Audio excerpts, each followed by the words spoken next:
Transport TV की नई पेशकश है ट्रांसपोर्ट मॉल, जो कि गाड़ियों का बीमा करवाने के लिए सबसे सही जगह है। तो बीमा के लिए व्हाट्सएप करें गाड़ियों के नंबर 90 831 90 831 पर।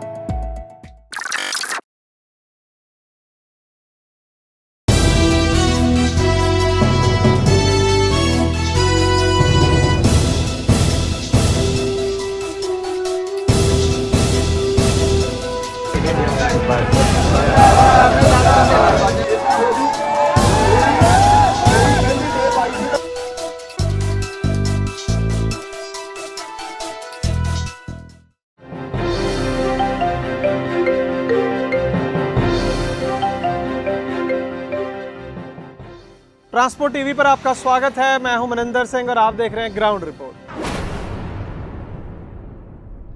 ग्राउंड रिपोर्ट में आज हम बात करेंगे भारत बंद की, जिसकी कॉल दी गई है देश की तमाम जो किसान यूनियंस हैं उनके द्वारा। आज ट्रांसपोर्ट टीवी के ऊपर किसानों की बात क्यों हो रही है और किस तरीके से ट्रांसपोर्ट का लिंक है सीधा सीधा इस आंदोलन के साथ, ये चर्चा करेंगे आज की इस ग्राउंड रिपोर्ट। लेकिन उससे पहले मैं आपको थोड़ी सी इसकी बैकग्राउंड बता दूं कि 5 जून 2020 को केंद्रीय कैबिनेट के द्वारा 3 ऑर्डिनेंस जारी किए गए और फिर 17 सितंबर 2020 को इन ऑर्डिनेंस को लोकसभा में लाया गया और पास किया गया और उसके बाद 20 सितंबर को इनको राज्यसभा में भी पास कर दिया गया, जिसके बाद पूरे देश के अंदर जो किसान हैं वो एजिटेट कर रहे हैं, वो गुस्से में हैं, रोष में हैं और जगह जगह पर प्रदर्शन हो रहे हैं। और 25 सितंबर को के लिए ये कॉल दी गई कि पूरा भारत जो है वो बंद रखा जाएगा। इस बंद का कितना असर हुआ उस पर भी बात करेंगे। उससे पहले मैं आपको ये बता दूं कि ये बंद इसलिए किया गया क्योंकि जो किसान हैं उनका ये कहना है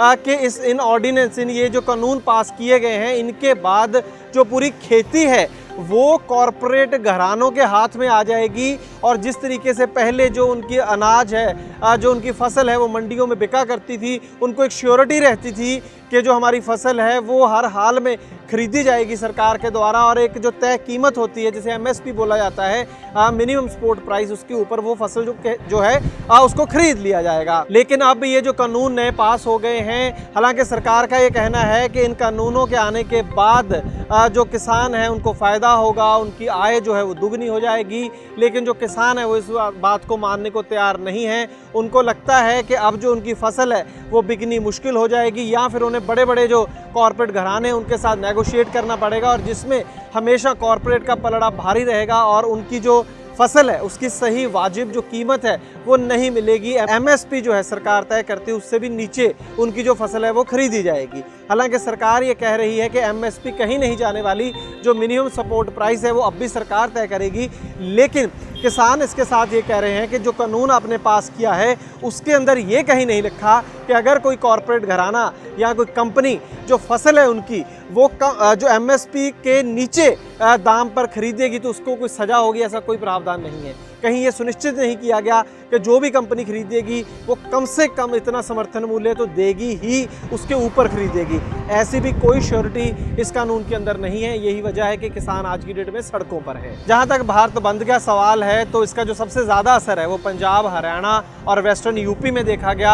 हालांकि और भी जो देश के हिस्से हैं वहाँ पर भी थोड़ा थोड़ा इसका असर देखने को मिला, प्रदर्शन हो रहे हैं। लेकिन जो शहर हैं मोटे तौर पर या बाकी सारा जो देश है वहाँ पर कोई ख़ास ज़्यादा इसका असर नहीं है। लेकिन पंजाब, हरियाणा और वेस्टर्न यूपी में बहुत बड़ा इसको समर्थन मिलता नज़र आया। और सबसे बड़ी बात ट्रांसपोर्ट की, पंजाब की अगर हम बात करें तो पूरा जो ट्रांसपोर्ट सेक्टर है, खास करके मैं ट्रकों की बात कर रहा हूँ, जो ट्रक यूनियंस है यहाँ पर, वो सारी की सारी ट्रक यूनियन जो हैं वो किसानों के साथ हैं, उनकी हमायत में खड़ी हैं और प्रदर्शन में हिस्सा भी ले रहे हैं वो जगह जगह पर।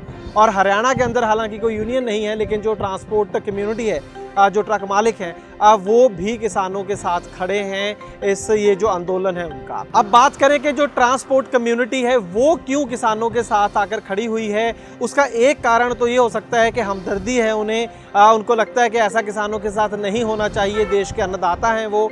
लेकिन इससे भी बड़ा कारण ये है, अगर हम पंजाब, हरियाणा, वेस्टर्न यूपी की बात करें तो यहाँ पर जो ज़्यादातर जो परिवार हैं, अगर उनके घर में अगर 1 ट्रक है या 2 ट्रक हैं तो उसके साथ उनका खेती का भी काम है। या यूं कहें कि अगर खेती है तो साथ में घर में 1 या 2 ट्रक भी हैं। तो कहने का मतलब या तो एक गाड़ी मालिक के लिए खेती एक सहायक धंधा है, या खेती वाले के लिए जो ट्रक ट्रांसपोर्ट है वो एक सहायक धंधा है। असल में कोई समय था जब लोग किसानी से निकलकर, खेती से निकलकर ट्रांसपोर्ट के धंधे में आना चाहते थे। उनको लगता था एक प्रॉफिटेबल धंधा है, लेकिन उसके बाद ट्रांसपोर्ट सेक्टर का भी धीरे धीरे बुरा हाल होना शुरू हुआ, और अब जो रही सही खेती है वो भी उनको लगता है कि बर्बाद हो जाएगी। इसलिए जो ट्रांसपोर्ट सेक्टर है वो फील कर पाते हैं, उनको वो समझ सकते हैं क्या दर्द है जो किसान लोग हैं उनका, क्या क्यों वो ये मूवमेंट चला रहे हैं, क्यों वो भारत बंद की कॉल दे रहे हैं। इसी वजह से, क्योंकि दोनों कहीं ना कहीं जुड़े हुए हैं। ज़्यादातर जो, जैसे मैंने कहा, गाड़ी मालिक जो हैं इन स्टेट्स के अंदर वो किसान परिवारों से आते हैं।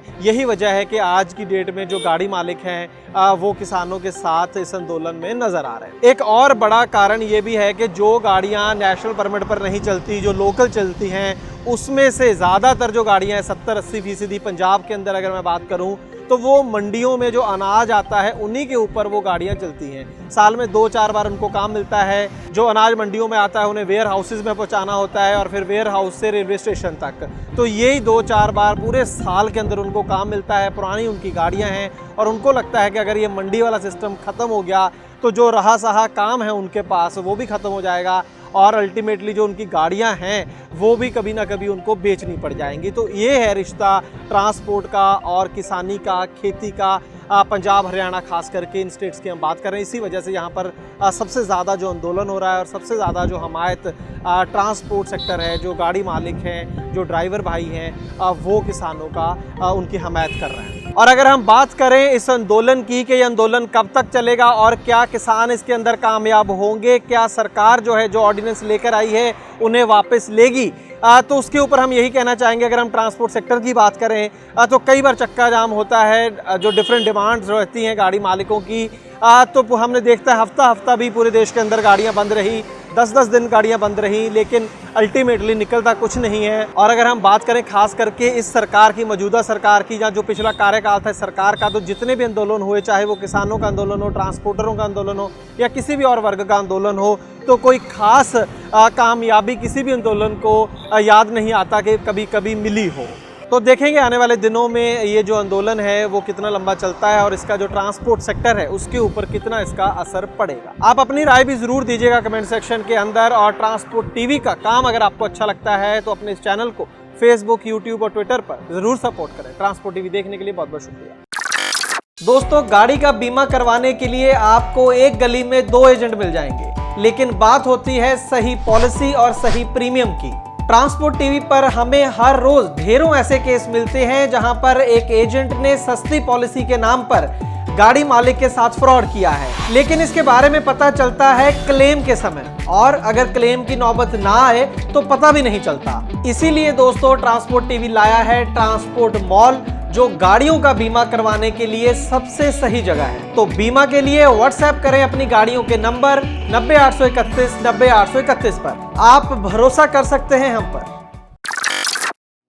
ट्रांसपोर्ट टीवी को यूट्यूब पर अभी करें सब्सक्राइब और दबाएं बेल आइकन। फेसबुक पर लाइक करें हमारा पेज और ट्विटर पर भी करें फॉलो। ट्रांसपोर्ट टीवी, जानकारी लाभकारी।